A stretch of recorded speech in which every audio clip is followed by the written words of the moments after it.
Hi everybody and welcome. In this video I'm going to tell you how you can easily add your LG XBOOM Go speaker to your smartphone application.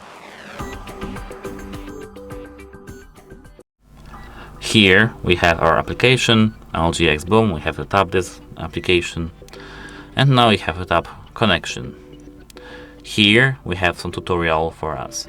Speaker power. Turn on the speaker and also turn the Bluetooth function on of the device to connect the speaker.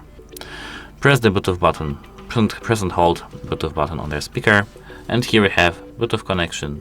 Select the XBOOM model name from Bluetooth menu of the device you want to connect. So you have to tap close, and here go to settings. If you did that what was told you, you'll see your speaker here. You have to tap the speaker in your devices list, and now you have to open our app back again. And that's really it. You have to allow for some things that they ask you, and that's it. Hope it helps you and goodbye.